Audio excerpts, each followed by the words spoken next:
the tenacity it takes to face your inadequacies and continue to try, that's where we've succeeded.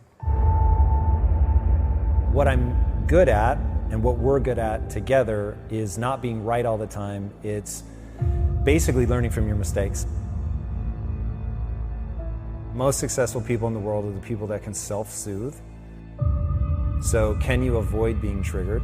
If you're being triggered and you look outward and you're angry at the person that triggered you, that's weakness.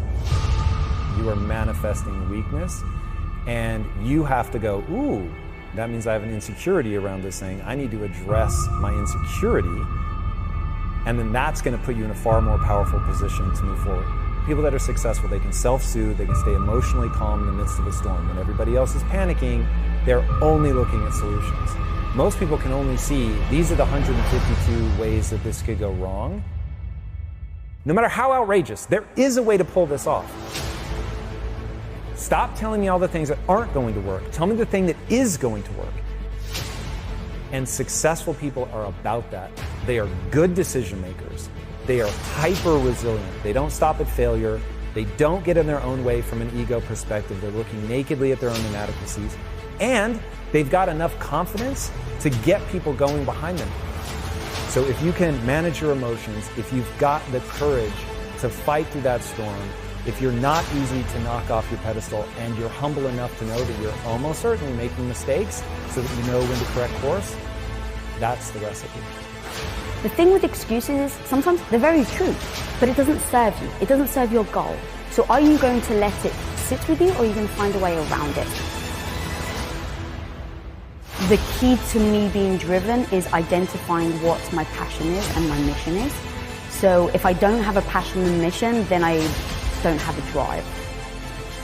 If I could wake up every single freaking day and fight for that 14-year-old girl that was me, that didn't believe in herself, that felt ugly, that was teased, that was made fun of for my looks, I will fight for that 14-year-old girl so that if I can help her to believe she can become anything she wants if she sets her mind to it and works hard, then I feel like my job is done. Every day I wake up for that 14-year-old Lisa. You can become anything you want to become, but you're going to have to pay a heavy price to get there. So the question is, what is it that you want to do? Problem is, people are expecting something to be self-evident. They are told a lie that they're born with a purpose. You're not born with a purpose. You're going to decide that this passion, this thing that you've worked your ass off to get good at, that allows you to serve not only yourself but other people, that's now your purpose. Nothing is ever going to be self-evident. You're never going to come across something like, this is what I meant to do with the rest of my life. You are going to find something that gives you more energy than it takes.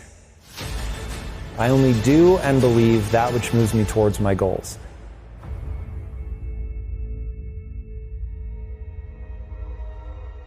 And so everybody in Impact Theory University, if you ask them, which I do frequently, what's the epitaph I want on my tombstone? It's you're having a biological experience.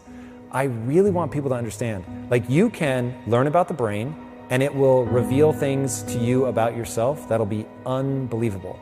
If you're trying to get in a relationship, if you haven't read books about the difference between men and women, you're in real trouble. The world will be very confusing to you if you think that men and women are the same.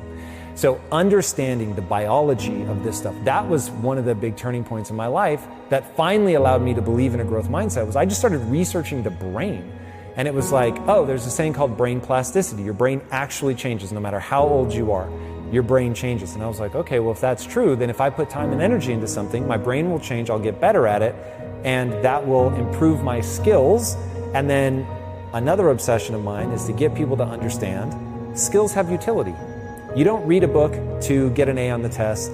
You don't read a book to check something off a list. You read a book to learn something that lets you do something in the real world that other people can't do. And so Elon Musk has a great quote, "You're paid in direct proportion to the difficulty of the problems you solve." So you're learning something so you can solve problems, hard problems, that other people can't solve. And so once you understand, oh, this is mechanical. My brain is designed a certain way. There's a certain path that I have to walk to gain skills. And then skills let me do something other people can't do. And by doing things other people can't do, I'm able to serve myself and the group That's fulfillment. Fulfillment's the point. It is so mechanistic. It's all just deadly simple. And when I'm giving honest answers, I'm always looping around, this is how the human mind works.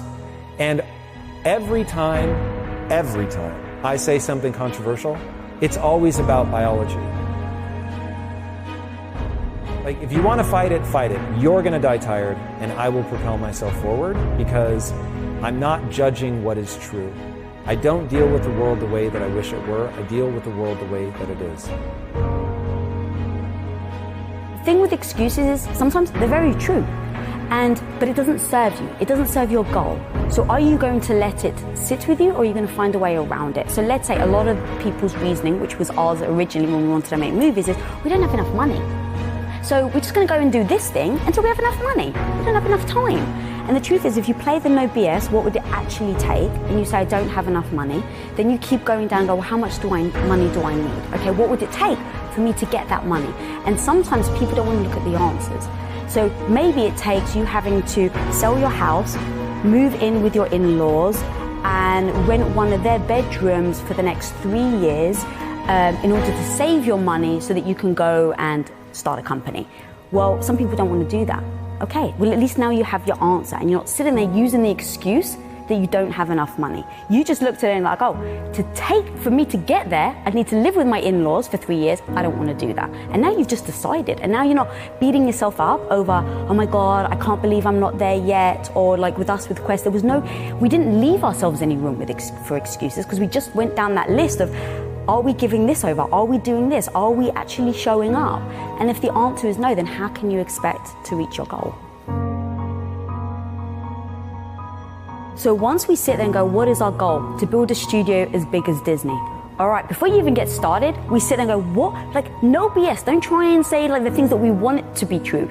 But actually, what is true, what would need to be true in order for us to build a studio as big as Disney? And so we sat there and we said, okay, it's going to take us to put our own capital in. It's going to take us to work hard. What does work hard look like?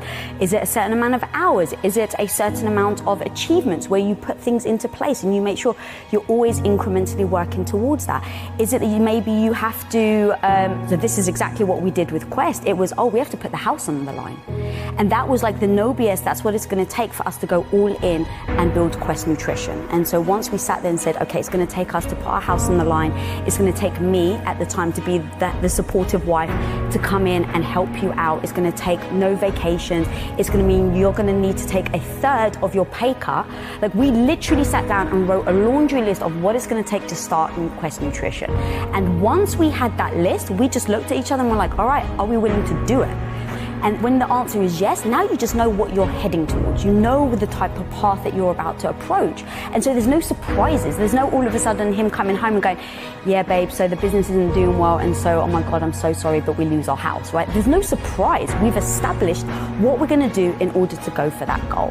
And in that comes the sacrifices. What are you willing to sacrifice? What are the things that you're okay with putting aside for now? And a lot of that was my self-esteem, my ego of like, I didn't know what I was doing. So every day I'm struggling, I'm trying to figure something out, and I keep failing. But I knew that I had to learn in order to get to the goal that we wanted to get to. So I knew every day I had to get back up. And then the same with him, with the skill sets. What skill sets do I have to learn in order to get to the goal that we want to get to? And that comes with a lot of freaking sacrifices. I'm no longer going to value myself for being good, smart, right, worthy. I'm going to value myself entirely for figuring out what I need to get good at to achieve my goals, and then I'm just going to do that. And I'm going to do it knowing that success cannot be guaranteed.